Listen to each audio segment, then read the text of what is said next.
Good evening, everybody. My name is Juliane Camfield. I'm the director here at Deutsches Haus at NYU. Welcome to You Should Have Left, which I realize is not a very inviting first sentence. Please do not take it literally, but do take it seriously.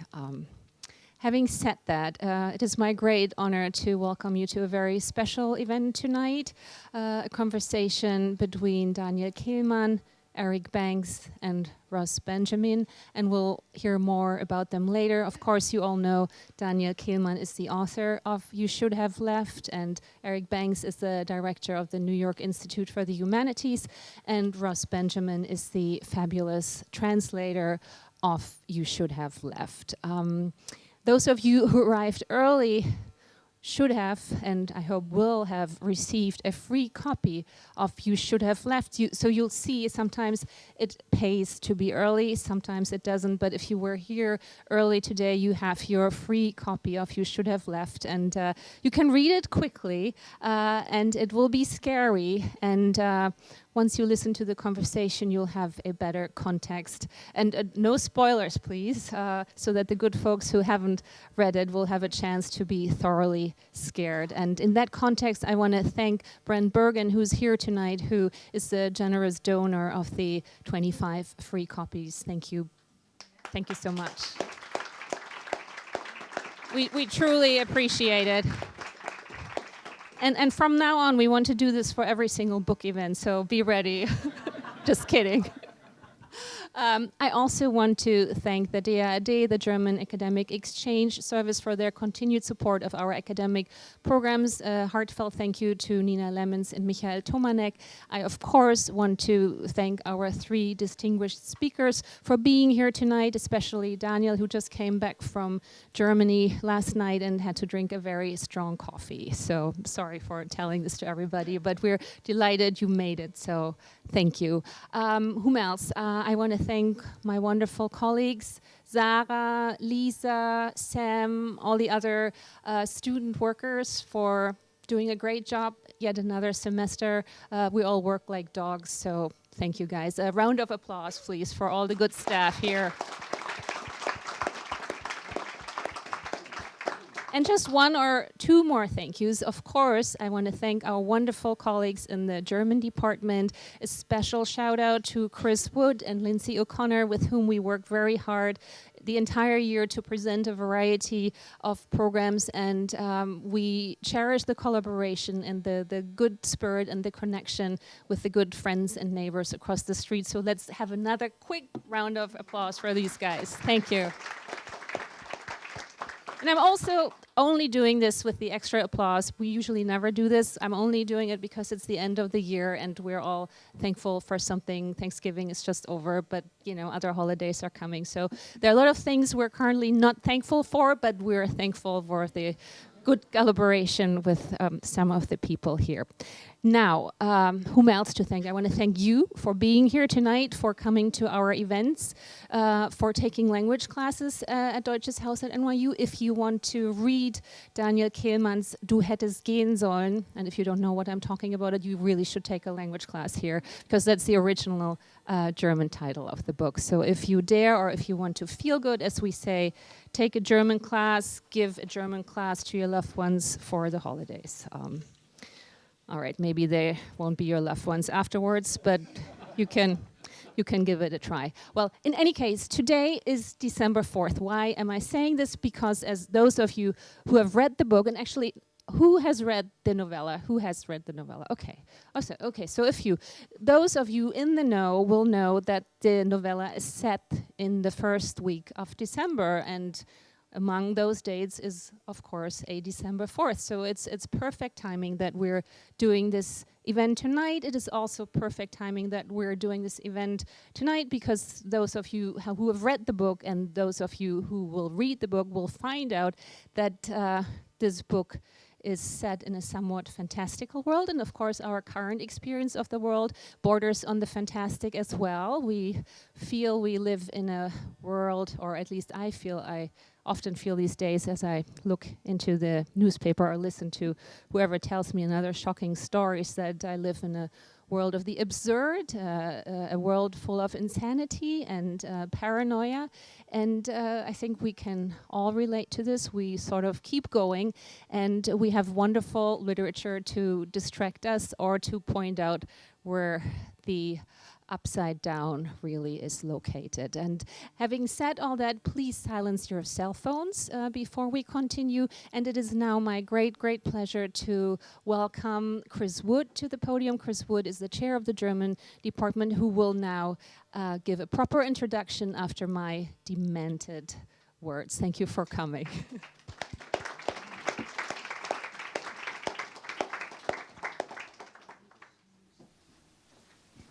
Demented or not, we love you, and we are thankful for you, Juliana. Thank you very much. I'll be super brief. It's my very great honor and pleasure to introduce Daniel Kehlmann, who is and has been since 2015, every fall, the Eberhard Berendt visiting professor in the German department. He teaches for us a grad seminar. Over these last 3 years, it's been my great privilege to get to know him both as a person and as a writer. He is a subtle writer. He is a spinner of tales, but also a trickster. He's at the same time a learned and canny reader of German literature, and not only German literature, American literature. He's a very astute reader of John Updike, for example. He's a splendid conversation partner and mentor to our students.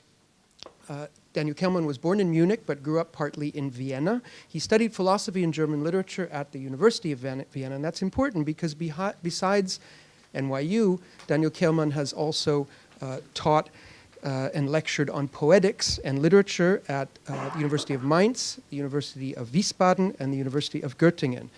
That is to say, he is as much admired as a literary historian and critic as a writer. His novels participate in a long history of German literature, extending back to the 16th century, as we'll find out next year when his currently launched newest book, even newer than this one in Germany, makes it to these shores. His first novel appeared already when he was a student in 1997, and since then there's been a steady stream of bestsellers and prizes, including especially for the Vermessung der Welt, which has been translated, last I checked, into 40 languages, and which won the Heimete von Dodere Prize. Heimete von Dodere is the Austrian novelist about whom Daniel is teaching this semester. I haven't quite finished reading You Should Have Left. It begins as a comic novel, but a feeling of dread starts to come over you while you're reading it, and I'm begging you not to give away the ending.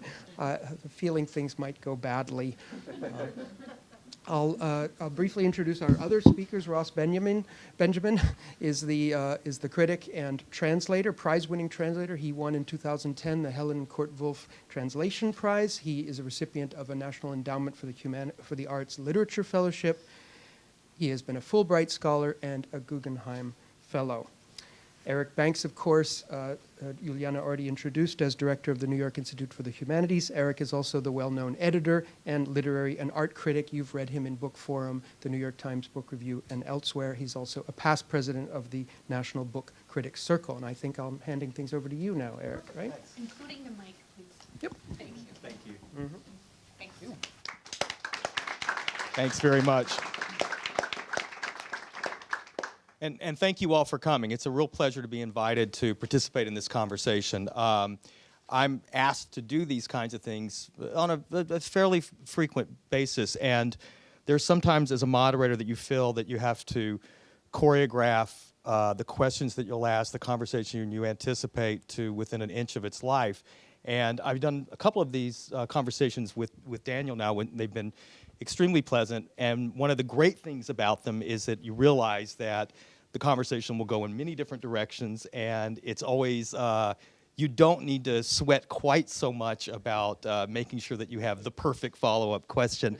And I've known Ross for a number of years too, and so it's really wonderful that you're able to join us tonight.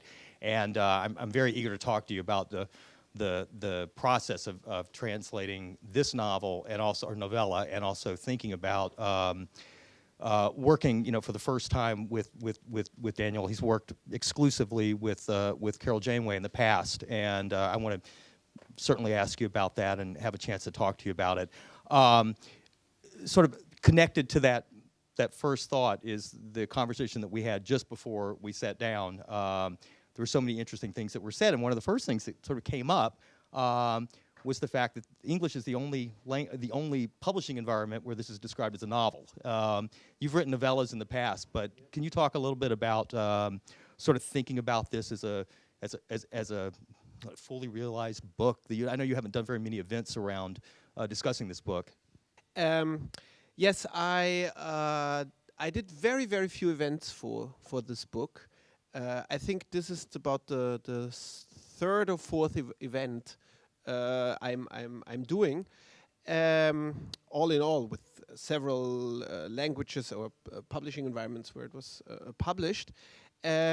Because I do think of it as a fully realized book, but I do think of it as a fully realized small book.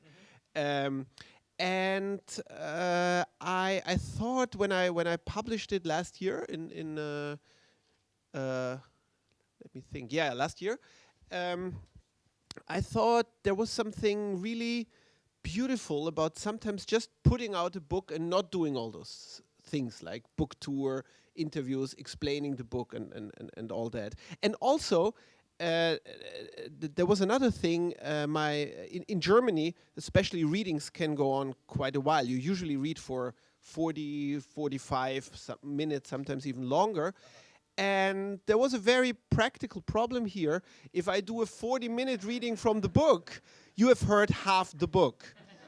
And you would go, it would be kind of then you would feel like, why should I buy this? I know half of it already. But then you would also go home and feel kind of bad because you don't know how it finishes, and still you wouldn't really want to buy it because 50% of it you know already. So with those longer readings, there's no good way to do this. So I just didn't.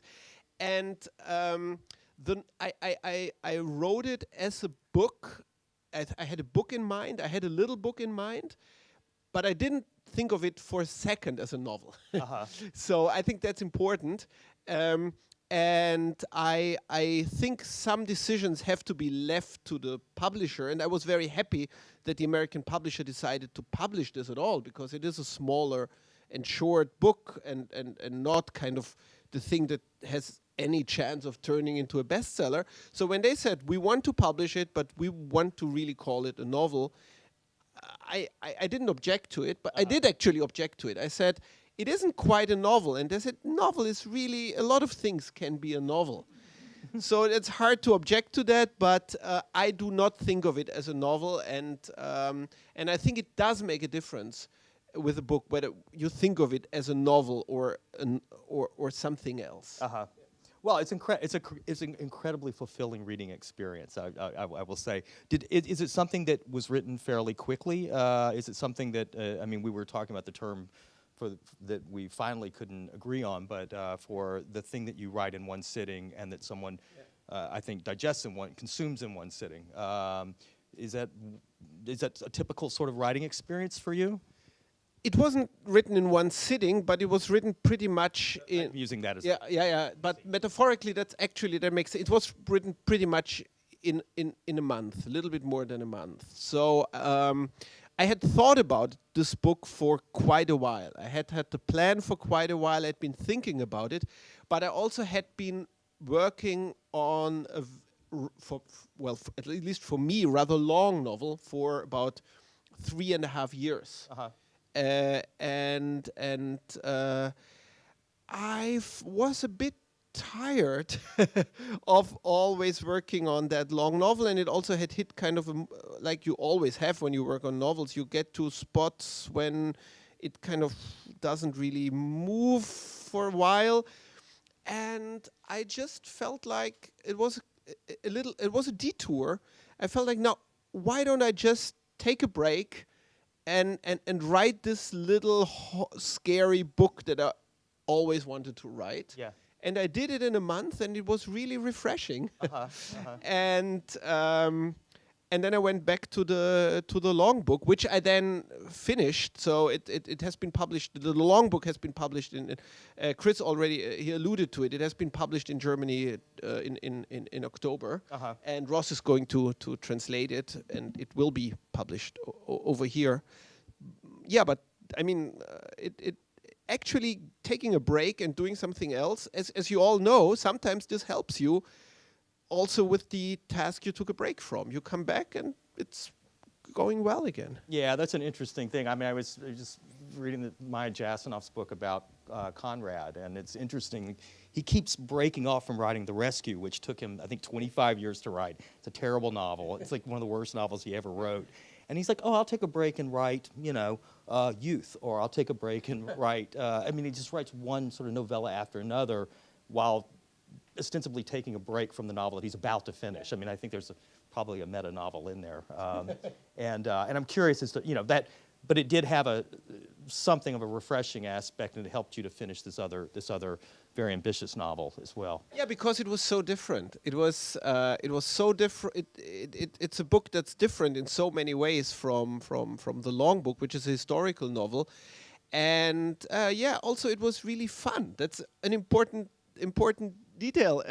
I wanted to write a scary little book of horror, and I had figured it out, most of it, for quite a while, and then just doing it was fun. And it's never bad to write when it's fun. It was precisely so for me, because I've been working on a very long-term project.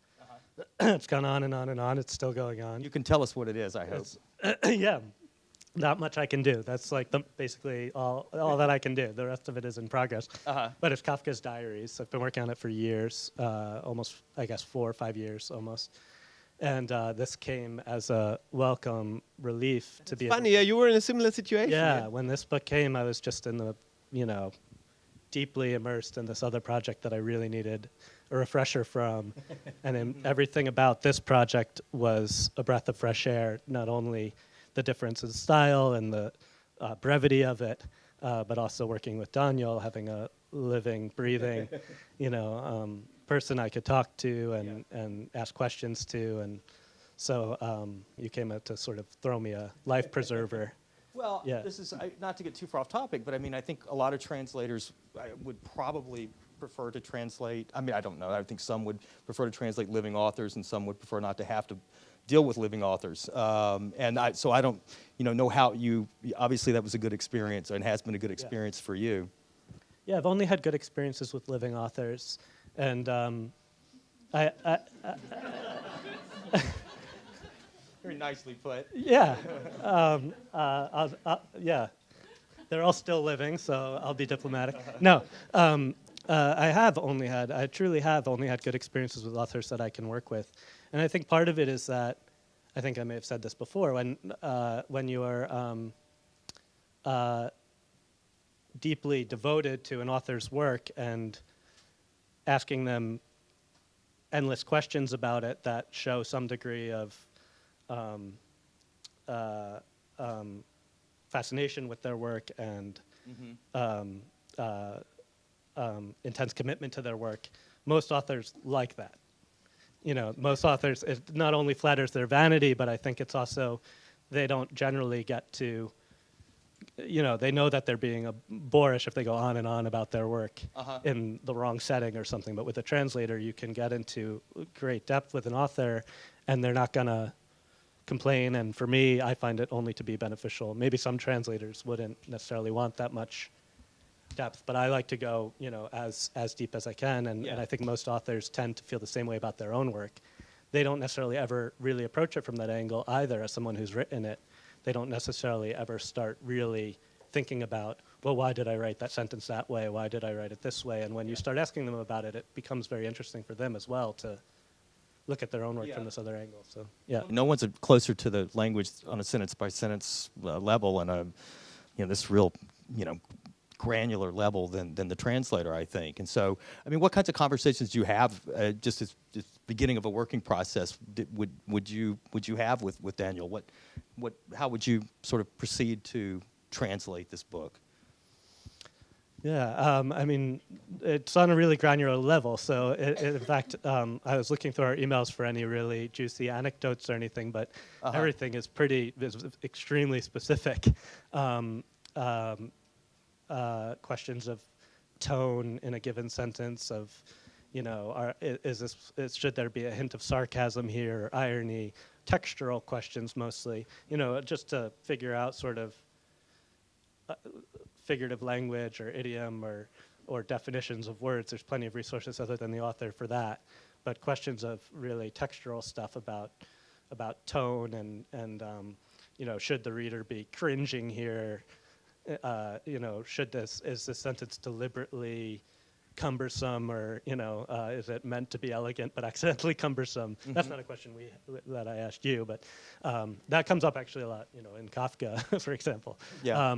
And you can't ask him, which is part of the problem. The query will go unanswered. Yeah, it's part of the problem. These questions of really the quality of the language, not so much. Mm-hmm. They're the less concrete questions, the more sort of open-ended ones, and therefore having somebody who can kind of give a final answer about it, like, well, let's do it this way. Yeah. And I guess especially working as a translator from German into English, where most of the authors, like Daniel, that I've worked with are fluent in English and able to, I can put things to them not merely in German, although I've also developed a way of, discussing the translation into English in German alone when I need to. Uh-huh. But most of the time I can also give suggestions, and they could have some sense of they can evaluate the English. Mm-hmm. I mean, if I can compare Ross to other translators, his understanding of German is extremely deep. So I mean, I translated some things myself. I'm from the English, of course, into German. I translated a book by Edgar Carrett, The 7 Good Years, which he didn't write in English, but he rewrote so much in English that then the English text was considered the original by the author, and he asked me to translate it. And I'm really more like what you could call a superficial translator. So I read, I understand what it's about, and then I turn this into some German version of it. But my understanding of the language is far more superficial than, for example, Ross' understanding of German. And his questions really often go to the core of a certain word, a combination of words, a connotation. So it's also an interesting detail that he writes to me in German about it, in completely flawless German. So his understanding is extremely, for lack of a better word, I will say deep, very deep. Yeah.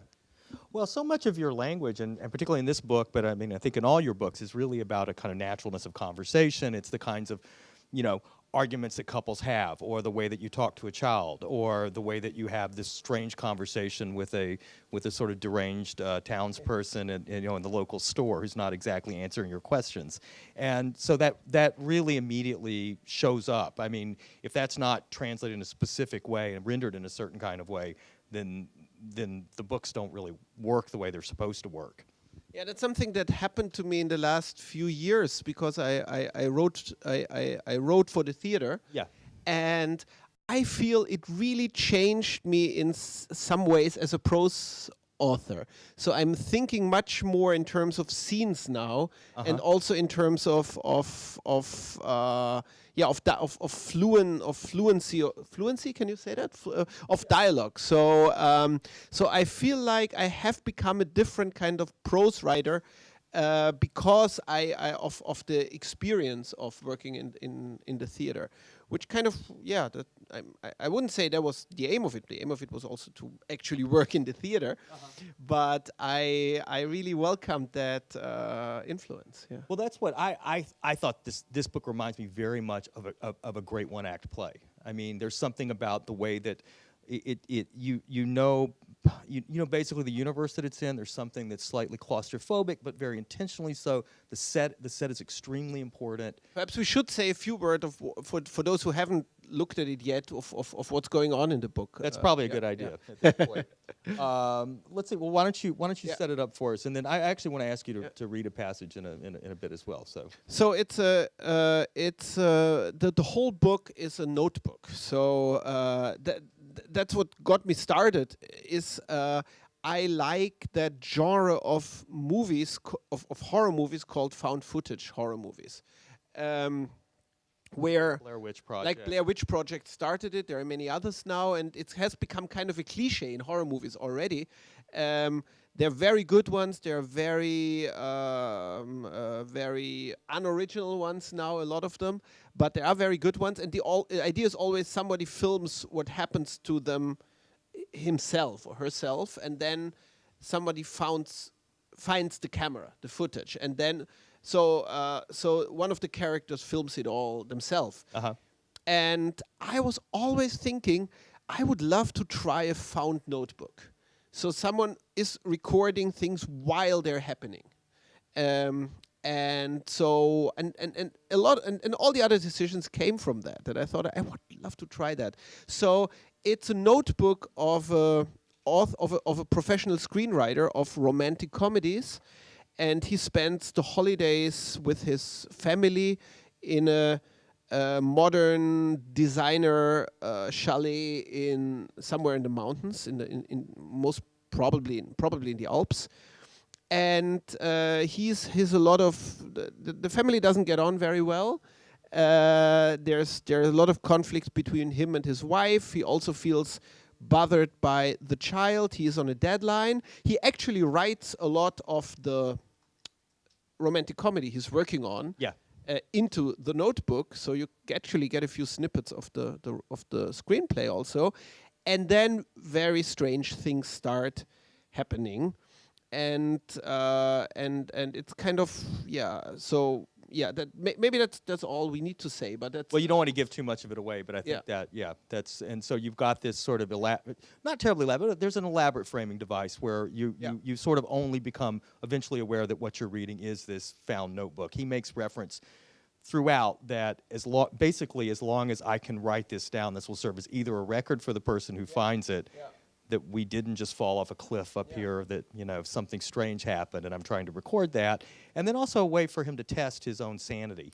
I think there's a real belief that if you can continue to write and describe that's where it goes. In the beginning, he's just writing all the time because he doesn't want to be bothered, because his wife tells him he has to play with their child, and just to pretend that he's working, he keeps writing. So that's the more mundane reason why he's writing the notebook in the beginning, and then it turns into something more serious, which is holding on to his sanity, and then at some point it's about leaving a record. Yeah, there's a really interesting way that he approaches writing. I mean, he's originally trying almost to fool her that he's working, so that he doesn't have to do anything as a husband and a father, and eventually it becomes this sort of like, you know, basically a symptom of his survival, but also his only link to certain kind of reality. Yes. Which is fascinating. I mean, it's an interesting sort of allegory of the writer. At all if he had a laptop or wireless or something. Yes, that's a good point. I mean, I can't say too much about it yet, but there's talk about turning this into very concrete, actually, about turning this into a movie, and that's one of the problems they have to solve. Is the notebook as a device isn't so great it isn't so great in a movie, so it would have to be a laptop. And one thought is actually that it's kind of a voice recognition device in the movie, that he would kind of talk into some kind of microphone. I don't know what they will come up with. I'm not going to. Well, there's also there's also the great line that his wife Susanna says to him. You have to drop this pretentious. You know, it's pretentious for you to write like you're a poet by hand. So, I mean, I thought that was kind of a nice way for you to solve the problem of the laptop. To explain that, and of course, No, a lot of the basic decisions that seem like there's a lot of philosophical background to them. In that book, just came from the original formal idea of that found notebook. So, for example, that he had to be a writer, because who else would scribble in a notebook all the time? It could be a dentist could do that too, but it would be more natural for a writer to write down things all the time, because that's actually his work. And then it had to be a writer in crisis, because otherwise he would just write down what he's working on and not what's happening around him in the beginning.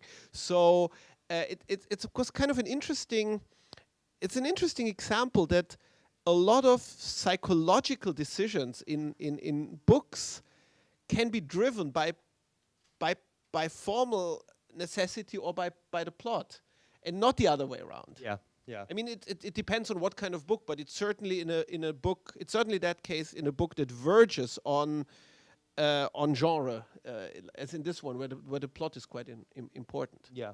Well, I want to ask you about genre, but I did want to point out one sort of interesting aspect of the translation that I thought was so brilliant. We were talking about this before we came in, and I made reference to the screenplay that he's working on, which has the title in the book of he's been the screenwriter of a movie called Besties, which I thought was the perfect title for some kind of crap movie that's sort of German, but has a kind of the best friends English. Yeah, because Germans title. like to give English titles to bad movies. Yeah, and then exactly, genau, and then when I saw he's working on something called. I wasn't sure if I should call it Besties 2 or Besties 2, but at any rate, we were talking about this upstairs, and you said, "Oh, actually, it's not called that in the original novel. That was Ross's invention," which I think is sort of pitch perfect for the for the novel. Things I did ask you about with it, because I was like, "What am I going to do with this?" And I actually had to look that up. Besties. I didn't know that word, but of course it was perfect. Right, yeah, because in German, Bestia would be a beast. Bestie. Yeah. Yeah. Uh-huh. But yeah, Besties. Yeah, that German title is Allerbeste Freundinnen. Allerbeste Freundin 2, Very which best girlfriend. really doesn't sound like a movie you want to watch. Yeah. Very best girlfriends. Yeah. Yeah. So it does just translate automatically into Besties in retrospect. Yeah. Do you want to just give us a sample of your writing and Ross's words and how they come together? And I think we're going to hear a passage that's a little bit, I think captures a little bit of the sort of comic tone of the novel. There is comedy in the novel, even though it's a really frightening novel. So yeah, Novella, that's a short passage where the narrator and he records that about an hour or two later. Where he just goes to the village below the house to buy groceries, and there's only one store in the village.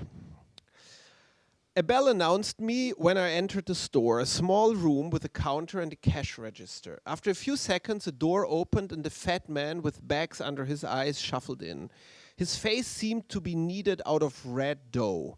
He leaned on the counter and eyed me. I took out the shopping list. Butter, I said, bread, and with a wave of his hand, he cut me short and went out. I heard him rummaging and coughing. After an eternity, he came back and put a slab of butter in tinfoil on the counter. And bread, I said, and eggs, and he went out. I listened. He rummaged, something fell on the floor. He cursed softly, then he coughed. Finally, he returned with a misshapen loaf of bread. I closed my eyes and said, eggs. Again, I heard the door, then his coughing from the next room. I looked at the time on my phone. I had been there for 15 minutes already. Bit by bit, we worked through the list. He fetched one item at a time, and even though they were the most common food, he searched for some of them for so long that you might have thought no one had ever asked for them before. He brought plastic-wrapped sausage and a few gnarled apples, and 2 very spotted bananas and ground coffee and coffee filters and milk, and finally I said, thank you, that's everything. He nodded, pointing to a spot above my head, and asked, you staying up there? It took me a moment to realize that the gesture was directed at our vacation house. Determined to match him in taciturnity, I nodded. Ah, he said. Yes, I said. Well, he said. Right, I said. Anything happen yet? Excuse me? He was silent. What should have happened? You rented? I nodded. From Steller? Is that the owner? Steller, he said. Is that the owner's name? Well, Steller, he said, in a tone as if it were impossible that there were people in the world to whom that name meant nothing. Never heard the name, I said. We rented through Airbnb. I saw his look and added, internet. The door to the street opened and a woman came in who was so small that she hardly came up to my chest. She had short white hair and was wearing huge sunglasses. He greeted her, or at least I assume he did. I didn't understand what he said because he had immediately lapsed into dialect. Fehringer has to play him, I thought. I can use all this and Fehringer would be perfect. She returned his greeting, or at least I assume she did. Then she spoke for a while in dialect. When she was finished, he nodded, said, "Yes, that's true," or something like that, and shuffled out. We heard him rummaging. The woman said something without looking at me. Since no one else was in the room, I had to assume that she had spoken to me. "Excuse me?" She said something again. "Excuse me?" She was silent. The door opened and he came back. His face was even redder and he was breathing heavily. In his hand he was holding a packet of butter wrapped in tinfoil. The woman took it. He said something. She replied. Both of them laughed. She left the store without paying. "So you haven't seen him," he said. I didn't understand at first. "No," then I said. "Internet. Never saw Steller." "Never?" "Never," I said. He wrote a number on a stamped slip of paper, handed it to me and said 4730. I put the bill in my pocket, took out my wallet and gave him 50, which he shoved in his pants pocket with a sigh. He didn't touch the cash register. It didn't look as though he planned to give me change. "So what's Steller like?" I asked. "He almost never comes here anymore. That's why I asked if you knew him." "Where does he live?" He shrugged. "He almost never comes here anymore." "The house isn't new, is it?" The house is new, isn't it?" He laughed, then he began to put my groceries in a plastic bag. "Well, it can't be more than 10 years old," I said. "A gift," he said, and put something down in front of me. It was a small triangle ruler made of transparent plastic, like the ones I had used in school. "Thank you," I said, "but our daughter is still too little for..." "Try the right angle," he said. 4 years. "You mean the house was built 4 years ago?" I was starting to get used to his manner of speaking. "There was a different one there before." "In the same spot?" He nodded. "Steller bought it and tore it down and built a new one. You're paying a lot?" "Well, yes," I said. "What are you paying?" "A lot," I said. Took the bag and turned toward the door. "And the road?" he asked. "It's too steep," I said. "It's really dangerous. I wonder why they didn't build any barriers. Good thing no one was coming from the other direction." "How do you know that?" He smiled. Then I understood. "The road leads only there, right? Only to our house." He smiled. "What was there before? Before the old house that was there before the new one? What was there?" He was silent, and it wasn't clear whether he wasn't saying anything because he didn't know the answer or because he for some reason didn't want to answer. "Goodbye," I said, and after a moment's hesitation, I walked out. Next to my car stood the woman who had been in the store a short while ago. Because of her dark glasses, I couldn't tell where she was looking. "Do you think we'll get snow?" I asked. She didn't reply. "It's definitely unseasonably warm," I said. "In December there should be snow on the ground up here, right?" "Get away quickly," she said. "What?" "Quickly," she said. "Quickly, get away." A moment later, I was no longer sure whether she hadn't said something completely different or merely cleared her throat. How could anyone tell with that dialect? I waited, but she didn't say anything else. In her glasses, I saw my reflection. Then I nodded to her, got in the car, and started the engine. That's great.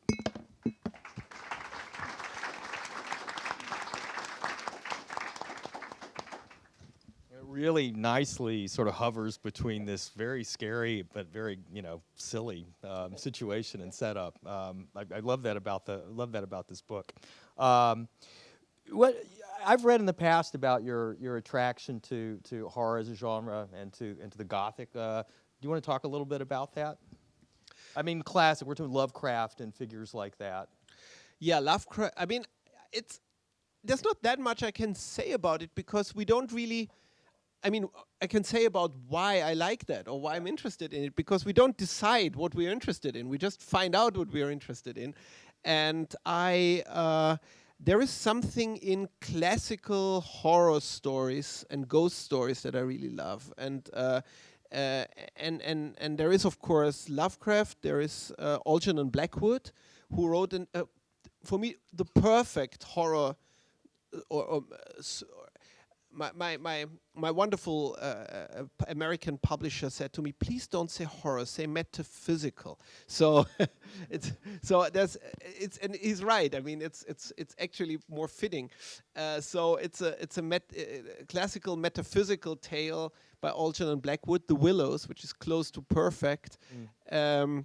And then there's of course Henry James, and then there's the other James who wrote those perfect little MRJ. yes, right, short little spooky Yeah. stories. So there is something in this kind of, I don't know, I just love ghosts I just love ghost stories, and it was, yeah. I don't really know why. I just love them. And so after years of loving stories of metaphysical dread, I felt like I want to do this myself just once. Well, I feel like you flirted with it a lot in earlier novels. You tend to have hints that there are ghosts or ghostly happenings in your novels that are not actually spooky horror novels. It's still a motif that you play with a lot, or a theme. Yeah, there's quite a few motives like that in F, for example, yeah, But and also in the new one. yeah, in the new one, of course, and even in Measuring the World, there are a few ghosts, but they're kind of more like funny background occurrence. So they're ghosts, but they're not really spooky. So I'm getting more spooky as a writer. It's something that's happening to me. Yeah. It's something a lot of people, I think, it's something that people, I think, either discover when they're in their adolescence or don't. I don't have a horror genre Regine in me. So we were talking about this before, and it's a little bit like when you recommend comic works that one may find really wonderful, and other people don't get it, and it's a little bit surprising. And you know, one of the things that I think is so effective about this book is that when I read it, I was like, oh, now I quite understand a little bit better about why you would want to, you know, write in that vein. But it does raise, it connects with your other work in such an interesting way, because, you know, ghost stories and stories of the uncanny and Gothic stories, they require this suspension of belief, or suspension of disbelief. They ask you to, you know, to think about the relationship between something you've seen that doesn't make sense, and asking you to account for that. I mean, it can really raise a sort of philosophical problem, which is always so much you know, foregrounded in your work. Yes, I mean, I don't want to say too much about to put out too many spoilers here, but in later in this short book, the kind of there are strange things happening in that house, and at the end of the book, it kind of turns or converges into some how do I say that without giving away too much, into some more in a complex and wider way philosophical idea of modern physics than metaphysical. So so there is some kind of, I try to put in some kind of thread of physical plausibility. But I can't say too much about that, otherwise it would be a spoiler. Yeah, and we're trying very hard not to give away too much of the book, but which I certainly, you know, appreciate that aspect. Yeah, I mean, there are books where it's really not a problem to give away too much, but here it's kind of, it really spoilers. It's a problem with the genre. It's a problem with the genre, right?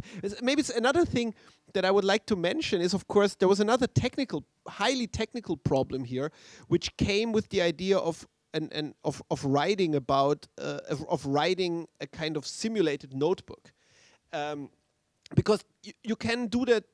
A real notebook usually would be unreadable. So you have to kind of find a compromise.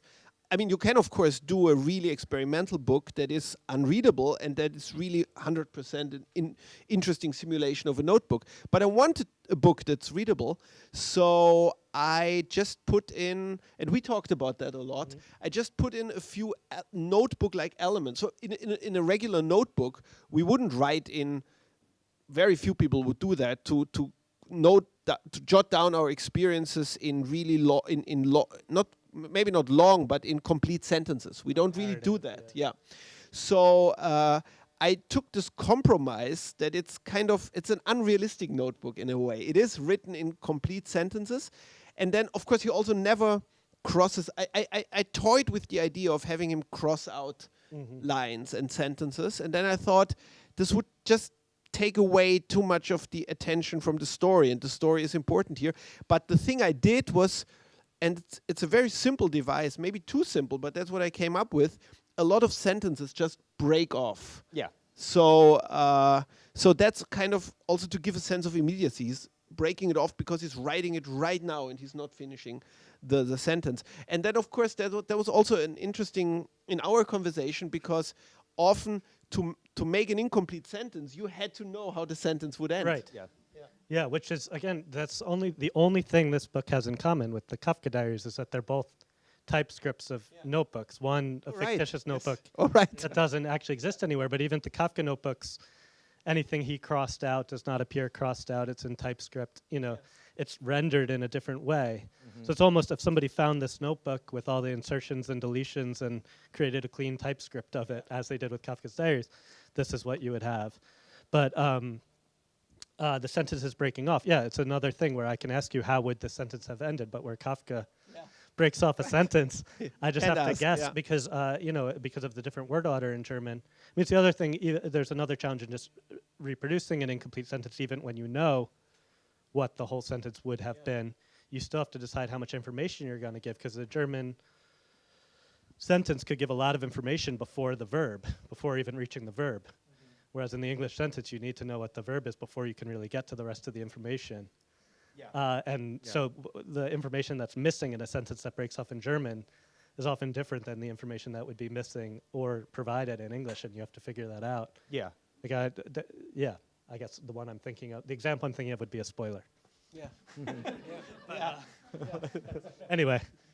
Well, there's a hard. I mean, it's a hard line, because there are all these places where you get those half sentences and you can't tell if it's the unnamed narrator has suddenly been frightened by something that distracted him, or if it was just he trailed off. So it's like this kind of funny balance between those two things. Yeah, and you can know because you only have the notebook. There's no additional information. That's what I love about the found footage movie, and what I wanted to reproduce in a different genre, is that you cannot get any information other than you feel like there's a whole world around this object, either the movie or the book, a whole world that you would like to know more about. But you can't because you have this very immediate document of a person experiencing that, but that's all the information you have available. Yeah. I don't want to beat a dead horse, but that is also really refreshing as compared to the Kafka, where every time there's missing information, I think somewhere out there I might find out what he's really talking about here. But all you have is the notebook. Here you just get to evoke the missing information without having to know what it actually is. Well, I want to make sure we've got enough time for questions from the audience, but I do want to ask two follow-up questions. First, when will the Kafka Diaries? What's the publication anticipated? I think I just promised not to talk about it anymore. Okay, let's. Let's ask when Till might be appearing. That's which is your next novel, and which is out in anticipated publication date. Is getting remarkably good reviews in Germany. I mean, it's going to be quite an event when it's published in English as well.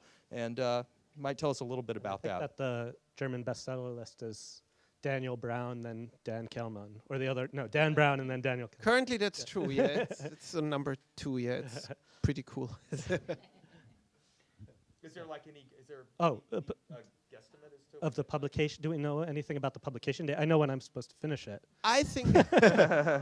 I think right now the idea is usually when they have the manuscript, it's another year until it comes out. So I think right now they aim at fall 19, and if for some reason if inspiration strikes and you finish earlier, then it might be the summer or something. Right. But it doesn't otherwise. But I mean, I think it will probably be the fall 19, but that's also because American publishing, it always takes so long. They always want to have the manuscript before they even put in a final date of publication. In German, I finished the book in April and had the first copy in September. So you can do that. It's possible. It's just different processes. Will you just describe in briefly what tell us about the novel? What is it? It's the thing I promised to never do again. It's another historical novel.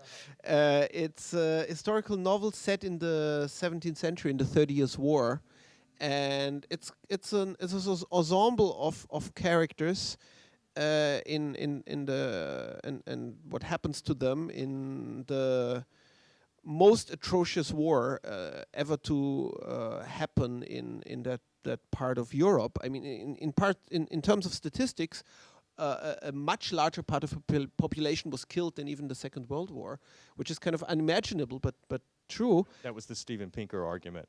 Right, exactly. Talked Yeah, about years ago. Yes, exactly. And the Steven Pinker book, The Better Angel of Our Nature, was kind of one of the things that prompted me to actually to get more interested in that period, and then finally, in a way, to write that book.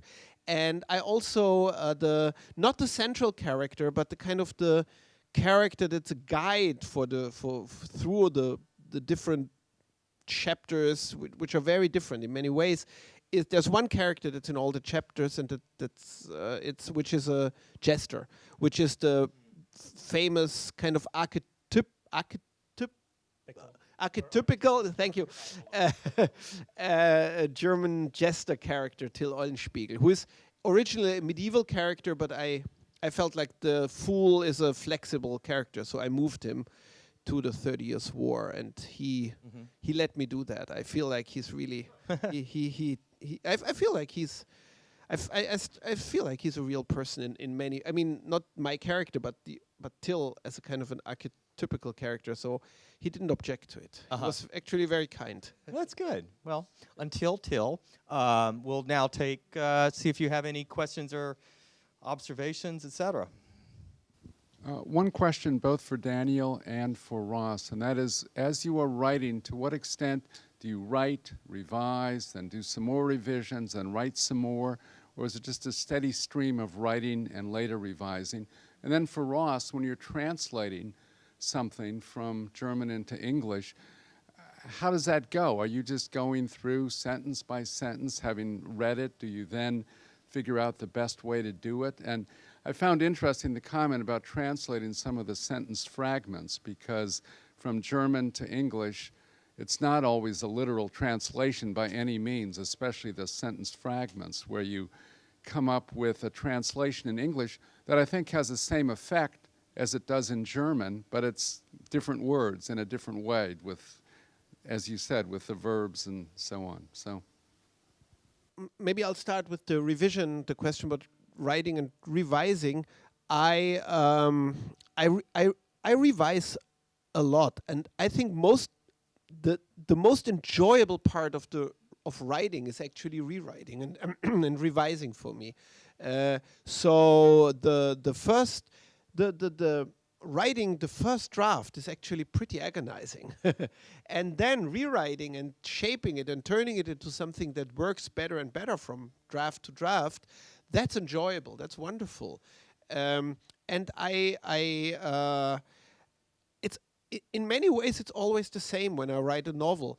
The first half is coming really slowly in a way that I keep rewriting chapters. I keep going back to earlier ideas. I keep going back and forth. I keep putting out new drafts. So it's a lot of rewriting, rethinking, fresh starts. And then if it works, or if you feel it works, so if it works for you while you're working on it, there's less and less of that. So usually the second half, especially the last third, so it's getting there's a real momentum building. So also in terms of how much time you need. So I think usually the last third takes up much less time than the first half, for example. So it's accelerating. That's my experience. I think there's an interesting thing that ties together these two questions in this case, because you were still editing the German version. Yes. Right? Yes. While we were doing the translation, and we would stumble across things that you wanted to change. Yes. as we were going along, we would look at a sentence, and as we were grappling with some of the translation problems, and sometimes they were issues of, you know, how to say this best in English, but then it also became for you an issue of, I could say this better in German. Yes, right. Or if I yes. cut this, it will be better in both versions, and then you would change it in the German version as we were changing it in the English version. And one thing that brought home to me as a translator is, and that's very helpful as a translator, is to remember how texts are living things that are constantly in a state of flux. And in this case, it was very literally in a state of flux because your German text could reflect changes in the English text as we were working on it. But even a text by a long dead author, as it's being translated, you know, filtered through a whole other, you know, mind, is always being transformed. It's always in a state of flux, and when we read a text, it's being transformed. So the way that the afterlife of a text is open-ended seemed very self-evident in this case as we were working on it, and it seemed like nothing was set in stone as long as you know, the German text was as malleable as the English text. Your other question was about, was it about Just the sentence fragments. Because the screenwriter is writing, right. and then he's interrupted when Susanna and Esther come into the room. And the German and English are certainly, there's not a literal translation, but it seems to have the same effect. Right. How hard is it to figure that out as a translator? It's tricky. I mean, you can always do something. Like, you know, there's no such thing really as an impossible translation, because you can always come up with some solution. There's no such thing as a translation that's exactly the same as the original, because it's already in a different language. But there's also no such thing as something that just can't be translated. You can always do something. And so, yeah, I mean, I just opened to a page, and it's totally banal example. Jana is walking down the street carrying a shopping, and then it breaks off. And so the reader will understand that she's carrying a shopping bag, probably. She's probably not carrying. In German it says Einkaufstüte or Einkaufs. I don't remember what it says in German. Me neither. I'm very impressed you remember that. It says Einkaufstasche, Yeah. a shopping bag, Uh.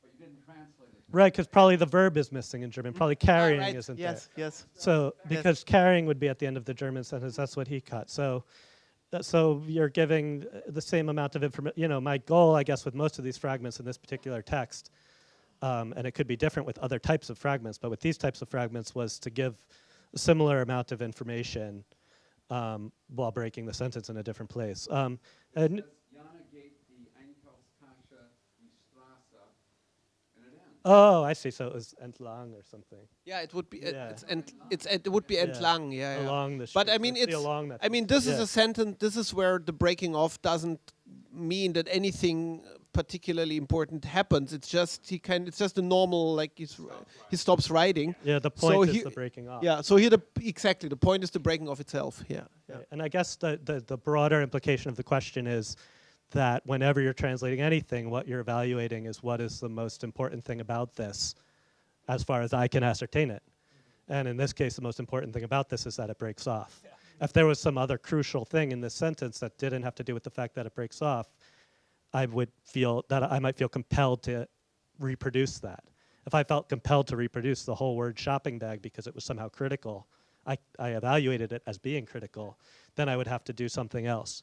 But there, it seemed to me, that was secondary. And that's sort of an example of any translation decision you make. You decide, well, here the word is what's important. Here it's the rhythm of the sentence that's important. Here it's both, you know, here it's three things that are important, but that other thing is not as important. And those evaluations are always going to be different for any translator, as they probably are for any reader. But yeah. When you read a translation, do you have the impression that it got somehow better because somebody else put so much thought into it, or does it always feel like it's just not exactly right, or the tone is different? Does it still feel like yours?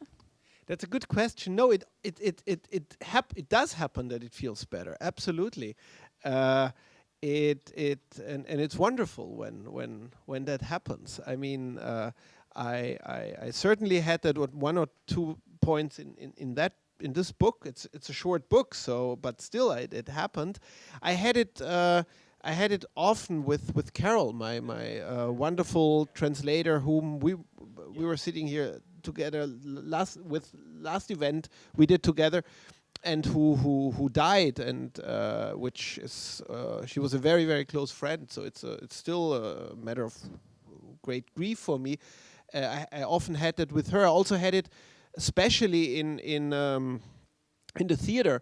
I get translated by Christopher Hampton, and Christopher Hampton is arguably a much more experienced and in many ways better playwright than I am.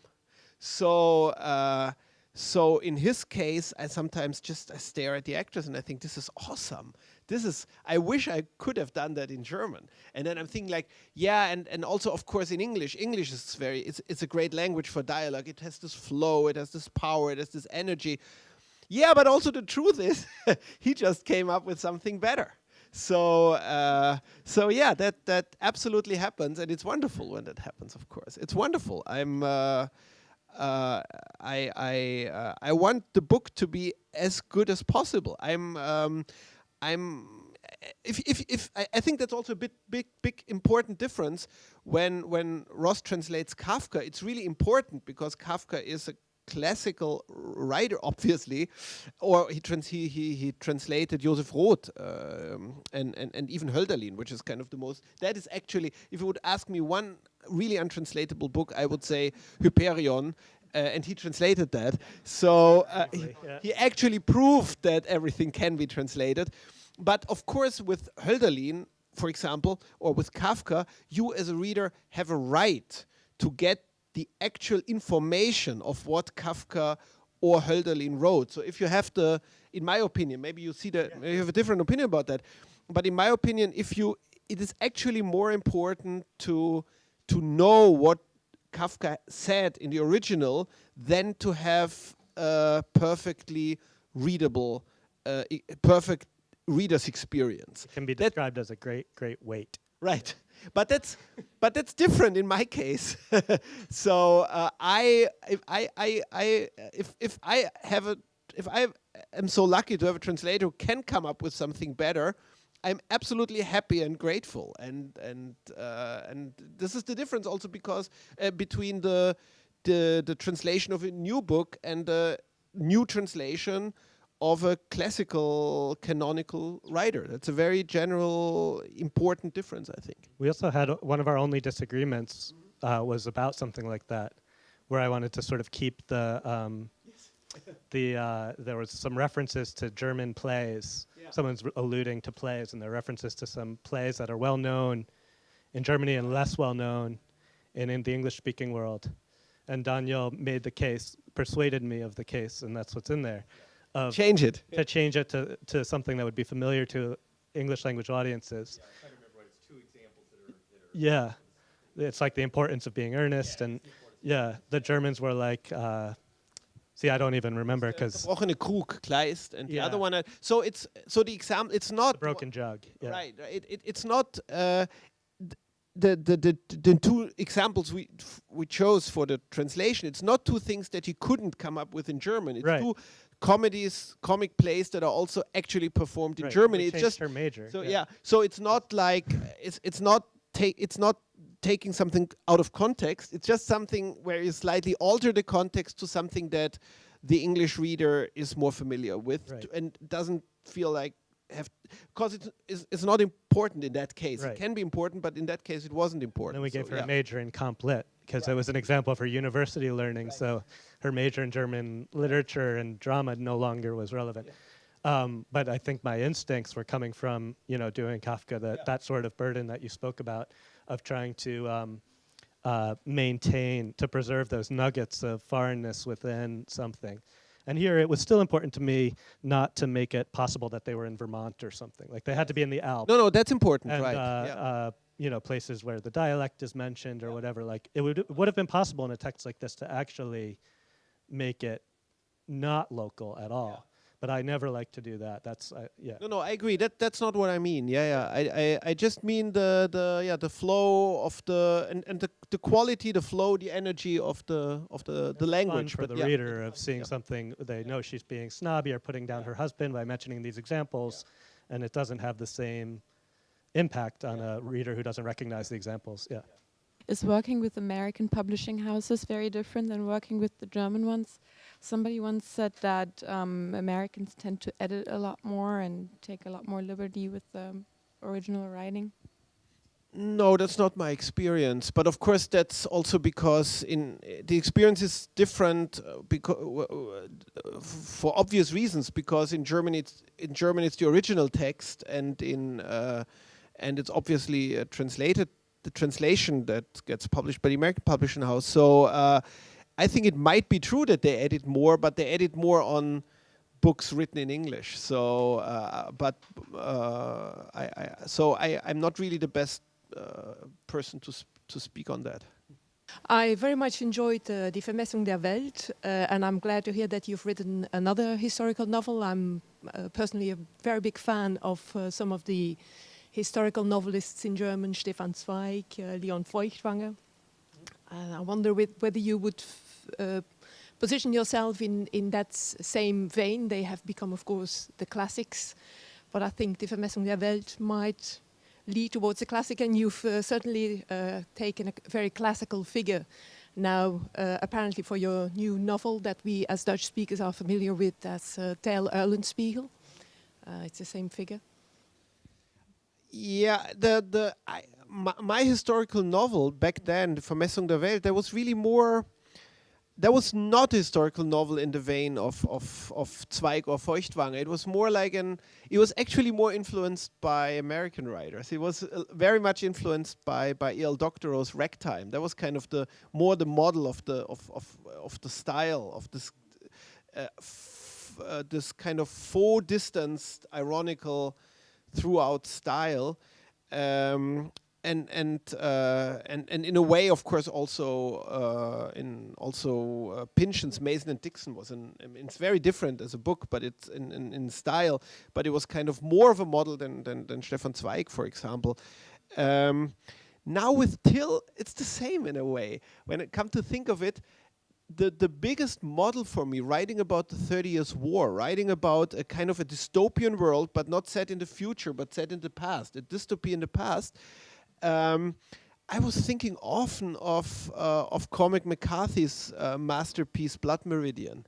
So, in a way, I always found that there are very, very impressive American models that, for me personally, in this endeavor of writing historical fiction, writing about history, writing things set in history, were more helpful than the classical German examples.